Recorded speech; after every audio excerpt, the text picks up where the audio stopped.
Salam saudaraku, terima kasih saudara telah kembali bersama kami untuk mengikuti pemberitaan firman Tuhan. Kali ini saudara, saya akan membawa saudara kepada satu renungan yang sangat penting saudara. Yang saya beri judul adalah pengetahuan yang membinasakan manusia. Mungkin saat ini saudara mulai bertanya-tanya, bagaimana mungkin pengetahuan itu bisa membinasakan manusia? Ini fatal sekali. Bukankah dengan adanya pengetahuan, manusia dapat menjalankan kehidupannya dengan baik? Ya, dengan pengetahuan manusia dapat menjalani kehidupannya dengan jauh lebih baik. Mengapa lalu dikatakan karena pengetahuan manusia mengalami kebinasaan? Saudaraku, kalau yang saudara maksudkan adalah pengetahuan untuk dipakai dalam kehidupan sehari-hari, maka itu betul. Dengan banyaknya pengetahuan kita dapat menjalani kehidupan ini dengan baik, saudara. Tetapi kalau saudara berbicara mengenai iman, saudara ingin belajar kebenaran firman Tuhan, maka kebenaran itu mengatakan pengetahuan kita tidaklah cukup untuk digunakan memahami kebenaran firman Tuhan. Mari kita belajar dari firman Tuhan. Kita ambil dari Kejadian 2 ayat 17. Di dalam Kejadian 2 ayat 17 firman Tuhan berkata begini. Tetapi pohon pengetahuan tentang yang baik dan yang jahat itu janganlah kau makan buahnya. Sebab pada hari engkau memakannya pastilah engkau mati. Perhatikan saudara. Mengapa dengan memakan buah pohon pengetahuan tentang yang baik dan yang jahat itu lalu kemudian menjadi fatal? Dikatakan oleh firman Tuhan ini, pada hari engkau memakannya pastilah engkau mati. Kata mati dalam firman Tuhan ini bermakna engkau mati secara rohani dan sekaligus juga mati jasmani, saudara. Mati rohani artinya engkau putus hubungan dengan Allah Bapa di sorga karena engkau telah berdosa. Kalau engkau telah berdosa, maka hidupmu akan kekal di dalam api neraka. Mungkin saudara kembali bertanya, bukankah kalau manusia tahu mengenai yang baik dan yang jahat itu malah bagus? Kenapa Tuhan lalu kemudian menghukum Adam dan Hawa ketika mereka memakan buah dari pohon pengetahuan tentang yang baik dan yang jahat itu? Maka inilah jawabannya, saudara. Karena satu-satunya yang paling tahu mengenai hal yang baik dan yang jahat itu hanyalah Bapa yang di sorga. Maka ketika manusia memiliki hal yang serupa dengan Allah Bapa yang di sorga, manusia juga karena memakan buah dari pohon pengetahuan tentang yang baik dan yang jahat, lalu manusia memiliki pengetahuan yang baik dan yang jahat itu. Artinya ini ada kesetaraan dengan Bapa pencipta di sorga. Artinya dengan adanya pengetahuan yang baik dan yang jahat itu, manusia kemudian menjadi orang yang dapat menentang Allah dengan pikirannya. Bukankah itu yang terjadi di dalam kehidupan kita?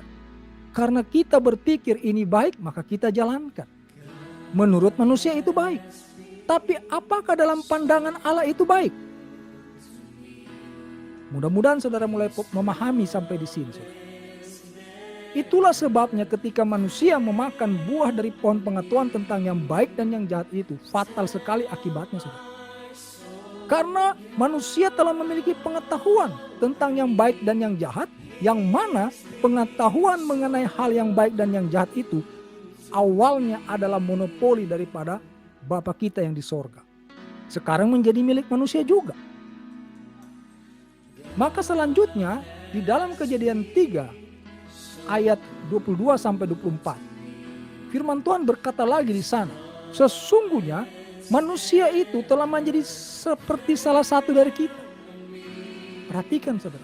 Sesungguhnya manusia itu telah menjadi seperti salah satu dari kita. Tahu tentang yang baik dan yang jahat. Maka sekarang jangan sampai ia mengulurkan tangannya dan mengambil pula dari buah pohon kehidupan itu dan memakannya sehingga ia hidup untuk selama-lamanya. Dari kalimat firman Tuhan ini, terpancar satu makna yang tersirat, bahwa dengan adanya pengetahuan yang baik dan yang jahat di dalam pikiran manusia, di dalam hati manusia, Allah kehilangan kepercayaan kepada manusia. Maka dikatakan, sesungguhnya manusia itu telah menjadi seperti salah satu dari kita, tahu tentang yang baik dan yang jahat. Maka sekarang jangan sampai ia mengulurkan tangannya dan mengambil pula dari buah pohon kehidupan itu dan memakannya sehingga ia hidup untuk selama-lamanya. Inilah ketidakpercayaan Bapa kita di surga. Lalu apa yang dilakukan oleh Bapa kita yang di surga? Lalu Tuhan Allah mengusir dia dari Taman Eden, supaya ia mengusahakan tanah dari mana ia diambil. Ia menghalau manusia itu, dan di sebelah timur Taman Eden ditempatkannya lah beberapa kerub dengan pedang yang bernyala-nyala dan menyamar-nyamar untuk menjaga jalan ke pohon kehidupan. Maka akibat pengetahuan, saudara, manusia mengalami kematian yang sempurna. Yang saya maksudkan kematian yang sempurna adalah manusia mengalami kematian rohani, putus hubungan dengan Allah Bapa Pencipta, menjadi musuhnya Allah, lalu mengalami kematian fisik, kematian jasmani, lalu mereka kehilangan hidup untuk selama-lamanya. Ya, karena ketika masih di Taman Eden, manusia itu akan hidup untuk selama-lamanya. Tetapi ketika jatuh dalam dosa, akibat memakan buah dari pohon pengetahuan baik dan yang jahat, manusia diusir dari Taman Eden. Hilang kekekalan itu dalam diri manusia. Sekali lagi, saudara, mungkin saudara sempat memandang sepele pengetahuan yang dimiliki manusia itu sebagai malapetaka bagi kehidupan manusia. Di awal tadi saya sudah katakan, kalau pengetahuan itu dipakai untuk kehidupan kita sehari-hari, maka itu oke-oke saja, saudaraku. Tetapi kalau saudara ingin mengerti kebenaran firman Tuhan dengan pengetahuan, nah itu jadi masalah, saudara. Ada banyak orang tidak mengerti kebenaran firman Tuhan. Ada banyak orang yang gagal memiliki iman yang baik dan yang benar karena pengetahuannya, saudara. Dari mana sumber pengetahuan yang dimiliki orang hari-hari ini, saudara? Yaitu dari mata, dari telinga, dan dari pergaulan. Ketiga sumber itulah yang mencekoki pikiran manusia, menjadikan manusia itu mempunyai banyak pengetahuan, dan pengetahuan itu menjadi benteng dalam diri manusia untuk mengerti kebenaran firman Tuhan. Firman Tuhan itu bukan ilmu pengetahuan, sehingga saudara tidak mungkin memahami kebenaran firman Tuhan dengan cara mengumpulkan banyak ilmu pengetahuan di kepala saudara. Firman Tuhan itu bekerja di dalam hati nurani orang. Maka hanya orang-orang yang memiliki hati nurani yang baik yang akan dapat mengerti kebenaran firman Tuhan. Hanya orang-orang yang memiliki hati nurani yang baik yang dapat memiliki iman yang baik dan benar. Saudara ingat ketika Yesus masih tinggal bersama-sama manusia di dunia ini, siapakah yang paling sering menentang dan berselisih paham dengan Yesus? Ahli-ahli Taurat, orang-orang Farisi, imam-imam. Ini orang-orang yang berilmu, saudaraku. Mereka ini memiliki pengetahuan. Tapi justru mereka itulah yang selalu berselisih paham dengan Yesus, bahkan menentang Yesus. Siapa Petrus? Petrus hanyalah seorang nelayan. Bukan bermaksud untuk merendahkan derajat daripada Petrus, saudara. Tetapi saya percaya Petrus tidaklah memiliki pengetahuan sebaik dan setinggi ahli-ahli Taurat, orang-orang Farisi dan para imam-imam. Itulah sebabnya Petrus diambil menjadi murid daripada Yesus. Karena firman Tuhan itu sekali lagi bekerja di dalam hati nurani orang, bukan di kepala. Firman Tuhan itu bukan ilmu pengetahuan sehingga dia bercokol di pikiran. Firman Tuhan itu adalah ajaran Tuhan yang bekerja di dalam hati sanubari manusia. Maka ketika ada orang yang selalu berdebat mengenai Tuhan, ada orang bahkan sampai menghina Yesus, menghina keselamatan yang diberikan oleh Yesus Kristus, karena dia mencoba mengerti kebenaran itu dengan isi kepalanya. Dia pikir dia pintar. Pengetahuan sebanyak apapun tidak akan mampu untuk memahami kebenaran firman Tuhan. Karena Tuhan tidak bekerja di kepala orang. Tuhan bekerja di hati sanubari manusia. Saudara lihat bagaimana Paulus. Dia adalah seorang cendekiawan, ya, orang ningrat sebutnya. Dia mempunyai pengetahuan yang dalam mengenai agama. Tetapi ketika dia mengenal Yesus, dia tinggalkan semuanya itu. Dengan hati nurani yang baik, dia kemudian mengenal Yesus dan menjadi pelayan Kristus yang terbaik.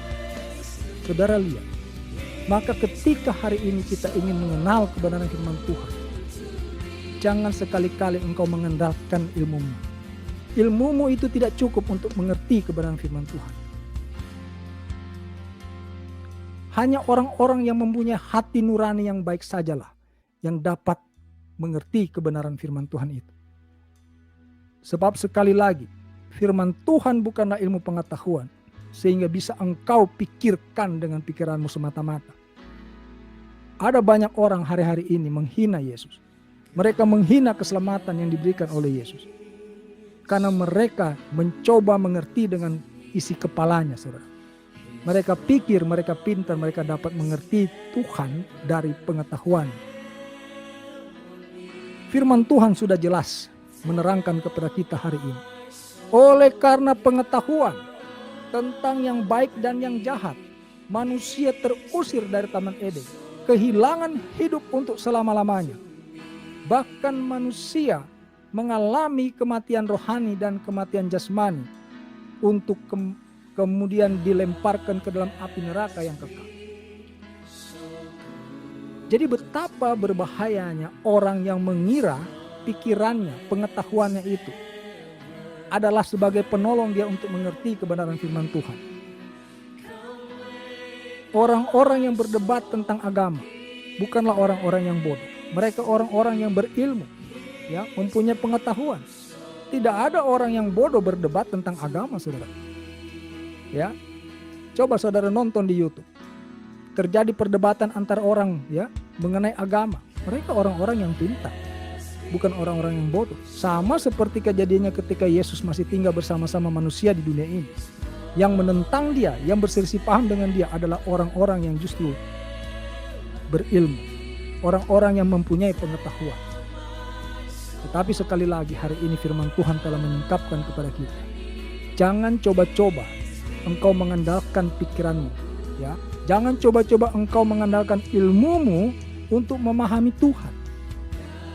Ada banyak orang yang telah tersesat. Mereka mencoba mencari cara untuk hidup kekal bersama Tuhan di sorga. Mereka membuat agamanya sendiri, ya, dengan menyembah patung lembu emas di zaman masa lalu Israel, saudara. Itu kan dibuat dengan pengetahuan mereka. Mereka pikir mereka pintar. Mereka pikir mereka sanggup untuk dapat hidup kekal dalam kerajaan sorga bersama Bapa kita yang di sorga. Tetapi sekali lagi firman Tuhan hari ini menyingkapkan kepada kita. Kalau kita ingin mengenal, mengerti kebenaran firman Tuhan, maka tanggalkanlah pengetahuanmu terlebih dahulu. Pakailah hati nuranimu yang baik. Gunakan hati nuranimu yang baik. Dari situlah engkau akan diajar supaya engkau mengerti kebenaran firman Tuhan yang sesungguhnya. Supaya engkau dapat memiliki iman yang baik dan yang benar. Hati nurani, saudara-saudara. Bukan pengetahuan, bukan kepintaran. Kalau kepintaran kita dipakai untuk kebutuhan hidup kita hari-hari, itu adalah hal yang baik. Tapi sekali lagi saya garis bawahi, ketika engkau hendak mengenal firman Tuhan, engkau hendak mengerti firman Tuhan, gunakanlah hati nuranimu yang baik. Tanpa hati nurani yang baik, mustahil engkau akan mengerti kebenaran firman Tuhan. Demikian saudaraku, pemberitaan firman Tuhan kali ini. Kita jumpa lagi pada pemberitaan firman Tuhan lainnya. Haleluya. Amin.